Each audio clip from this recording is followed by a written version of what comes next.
Terrorism is not a 21st century phenomenon and has its roots in early resistance and political movements.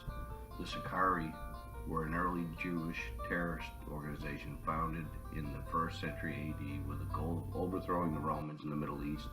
Judas of Galilee, leader of the Zealots and the key influence in the Sicarii, believed that the Jews should be ruled by God alone and that armed resistance was necessary. The most basic definition of terrorism is the unlawful use of violence and intimidation, especially against civilians, in the pursuit of political aims. Depending on what country you're in, or even organization you're talking about, the definition of terrorism changes. In the United States, Title 18 of the United States Code defines terrorism and lists the crimes associated with terrorism. In Section 2331 of Chapter 113B, defines terrorism as activities that involve violent or life-threatening acts that are in violation of criminal laws of the United States or any state and appear to be intended to 1.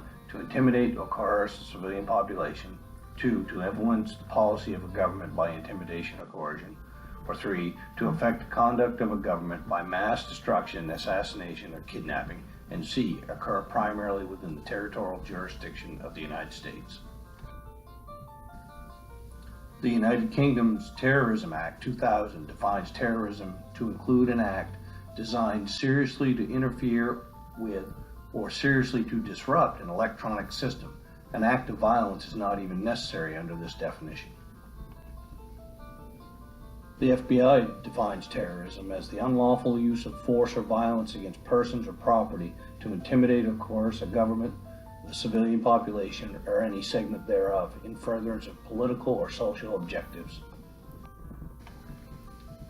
Whereas the U.S. Army even has a definition. It is calculated use of unlawful violence or threat of unlawful violence to inculcate fear. It is intended to coerce or intimidate governments or societies to attain political, religious, or ideological goals. Critics also accuse the United States of terrorism for backing not only the Israeli occupation, but other repressive regimes willing to terrorize their own citizens to maintain power. Palestinian militants call Israel terrorists, Kurdish militants call Turkey terrorists, Tamil militants call Indonesia terrorists, and, of course, the nation-states call the militants who oppose their regimes terrorists. Like beauty, terrorism is in the eye of the beholder. One man's freedom fighter is another man's terrorist, hence the difficulty in defining terrorism. If we attempt to apply relativism to terrorism by describing it as the idea that there is no absolute truth, knowledge, or morality, and that each culture forms its own sense of what's true or false or what is right or wrong, then we could say yes, this thought supports terrorism, therefore terrorism isn't immoral. But then if we add to that some say the virtue of relativism is that it makes you less judgmental about other cultures, and that relativism derives from the belief that there is no God and that therefore there cannot be any absolute moral values. On the surface, we in the U.S. could initially look at this definition and say that it doesn't apply to terrorism because we immediately think of Islamic terrorism and jihads declared against the West in support of the Quran. Even though we've heard many times that Islam is a peaceful religion, Dr. Perez Amir Ali Hudui states that Islam, like Christianity, Judaism, Hinduism, or any other religion, is not about peace, nor is it about war. Every religion is about belief in its own superiority and the divine right to impose its version of truth upon others. But if we take the Islamic out of the mix and focus on just terrorism, I think we could say that relativism can somewhat support terrorism and maybe even justify it.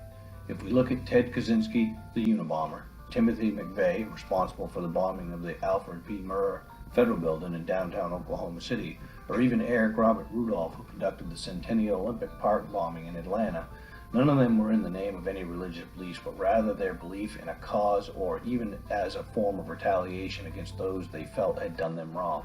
So if we back up and use the initial description that each culture or person forms its own sense of what's true or false or right or wrong, then we could say this could justify terrorism. Deontology is an ethical theory that uses rules to distinguish between right and wrong. Everything you do, you can decide through pure reason. Despite its strengths, rigidly following deontology can produce results that many people find unacceptable. Looking at Kant's categorical imperative principle that when you are going to do something, imagine that everybody is going to do that same thing. Would that be a world you'd want to live in? In a terrorist's mind, this might be acceptable. Using this principle and returning back to the Islamic terrorism, many times it is in support of a jihad. If we look at the definition of a jihad, it says it is a meritorious struggle or effort. The exact meaning of the term jihad depends on context. It has often been erroneously translated in the West as a holy war. A jihad, particularly in the religious and ethical realm, primarily refers to the human struggle to promote what is right and to prevent what is wrong. Pragmatism is a branch of philosophy in which we assess truth in terms of effect, outcome, and practicality, knowing that it is the pursuit of practicality over the aesthetic qualities by a concentration on facts rather than emotions or ideals. We can see that no matter whether it's Islamic terrorist, domestic terrorism, or any kind of terrorism, pragmatism is the one area that may discredit terrorism as a morally just action. In looking at the various reasons for terrorism, both internationally and within the borders of the United States, I think it's safe to say that the emotion and ideology are at the root of each cause. In fact, if we return to Timothy McVeigh, he even states that the reason for his attack was for revenge against the federal government. Prior to planning the bombing, McVeigh said that he considered a campaign of individual assassination with eligible targets, including Attorney General at the time, Janet Reno. After the bombing, he was ambivalent about his act. He expressed in letters to his hometown newspaper, he sometimes wished that he'd carried out a series of assassinations against police and government officials instead. This shows he acted out of emotion rather than facts. Philosophy can make a significant contribution to this debate at two levels, the conceptual and the moral. Philosophers are good at spotting and disentangling confusions and debunking double standards. Although some embrace some version of relativism, others can help overcome it and put to rest the wicked cliche that one person's terrorist is another's freedom fighter. Philosophers normally avoid conflating the conceptual and moral levels of the debate. This makes it possible to construct a definition of terrorism that doesn't beg the moral or political questions. They bring to bear major ethical theories, introducing order into an array of moral arguments for and against terrorism, and helping people decide what position best reflects the moral values of political commitments.